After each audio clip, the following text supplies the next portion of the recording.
I mean, it's not been rated. It's not been rated yet, but I'm sure it's going to be more like PG-13. Okay. Yeah, like the last Star Wars was PG-13, right? Yeah. I'm sure it'll be more like PG-13. Michael tends to do these big. Right. Yeah. Big set pieces. Yeah. And I having read some of them, I can't wait to see them. Yeah. So they're probably not intended for small children. But, right. you know, it's also, the Transformers aren't going to be like flipping anybody off or anything. Yeah. Okay. Okay. Thanks a lot. Thank you, man. If you use my suggestion, just give me credits for it. Okay. Okay. Hey, it's me again. Hey. Something you mentioned earlier, in quoting that you were going to have a similar theme to that of, say, Dean Devlin and Roland Emmerich. No, I didn't say theme at all.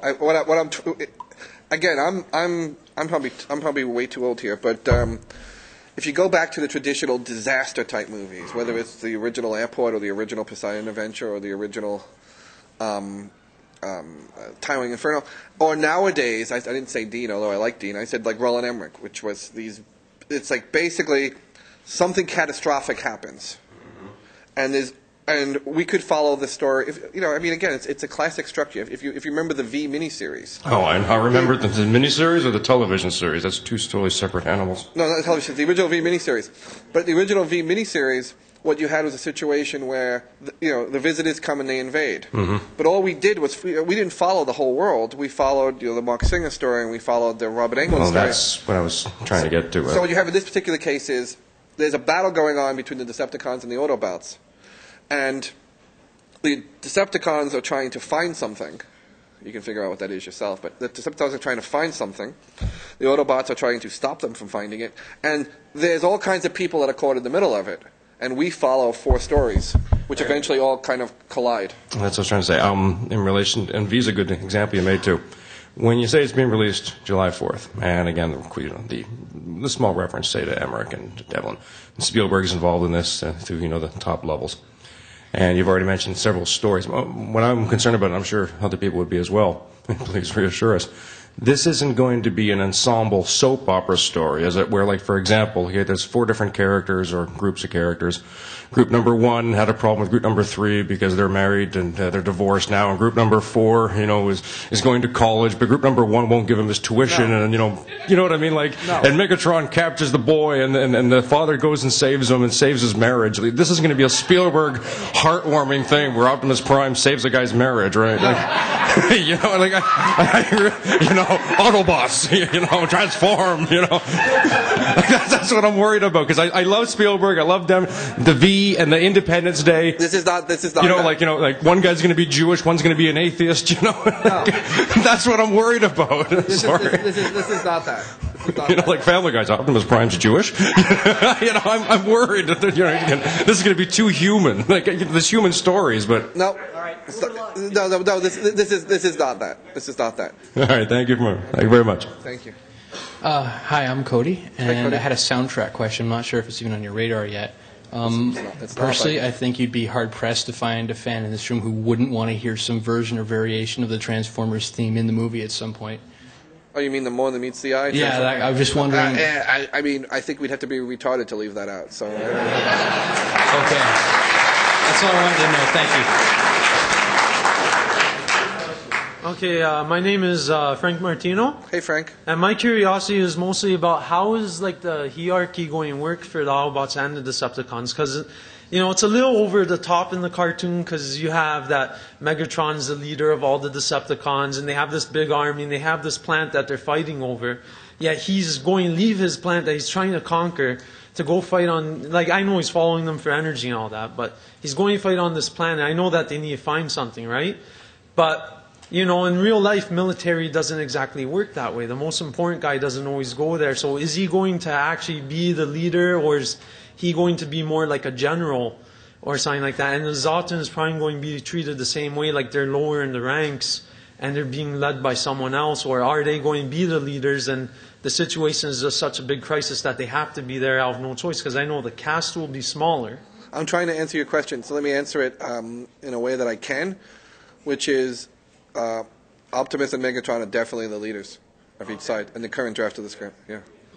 And will there be an attempt to try to show like a little bit more realistic military coordination between the Decepticons? Because, you know, in the cartoon, things are simplified. The Decepticons act as a unit in the movie pretty much every time you see them. Hello, Mr. Murphy. I'm Paul. Hey, Paul. Goober. Hey, Paul. Goober. Goober. Hey, Goober. Hi. It's my nickname. Okay, so my main concern, my biggest concern is how the Matrix is going to be treated, seeing as how that's one of the really key factors of the Transformers mythology. And I'm wondering if that's been discussed yet, how that's going to be done in the movie, how it's going to be represented, and if any of that information has been released yet to the fans, how have the fans reacted to so far with your ideas of what's going to happen there? What can I say? The Matrix, or whatever you want to call it, is a crucial part of the film. Will it be called the Matrix of Leadership? We will see, because again, the general audience will go, "Matrix? Wait, that's a Keanu Reeves movie." So, we will see. Please don't call it the Energon. No, Energon is something different. Energon is something different. Energon is, I know what Energon is. It's a different thing. So it'll be called something. But you can't elaborate more than that on how it's going to be represented? Because I don't know that we've answered it yet. I don't know that I have an answer. It's not even a question of elaborating. I don't know that I know what it'll ultimately be called. But the thing that you're referring to, which was called in the mythology, the Matrix, is a crucial part of the script. Okay. Cool. Thank you. Hello, Mr. Murphy. My name's Scott. Hi, Scott. How you doing? Thanks for coming to Canada and coming to our con. My question is, you said Optimus Prime and Megatron are going to be the leaders. So yes. I know there's lots of rumors going around, lots of things are being said online about, there's a big throwdown between Megatron and Prime. But when we're talking big throwdown, are we really going to see like them pummeling each other through buildings and like cars getting smashed and things being thrown around and yes. people, mailboxes getting thrown at each other? I mean, like real total destruction. Yes. Like, they're just going to lay waste to things. Yes. Awesome.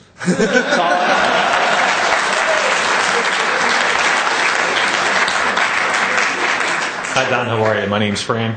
Hey, I also had a question about the soundtrack. I was hoping that you could elaborate a little bit more on like the direction that it was going in, more towards maybe like industrial or hip hop. If anyone has been chosen to set the soundtrack up. No one's been chosen yet. Michael. No, I mean no one's been chosen yet. I mean it's more like like even now. I just finished this film yesterday here in Toronto with Clive Owen and everybody, and it's all done. And if you ask me that question about this film I just finished, we don't have the answer yet because the composer and that element usually comes on later on in the editorial process. So I mean, there's been discussions, and of course there'll be some industrial, and of course there'll be some hip hop, and of course little Trent Reznor in there, Nine Inch Nails. Well, Trent did the soundtrack for my movie Natural Born Killers. He did the whole thing. So I hope you sign him on there because that soundtrack would be really great. But honestly, the correct answer is no one's there yet. It's just too early. The way the movie making process works is that the music starts to happen after you have almost the final cut almost. I mean, next to the last cut. You have some ideas, but nothing set. I'd also like to thank you for having the fans' interest at heart with the movie. That's how a lot of people feel. We just want to. Oh, thank you. It benefits.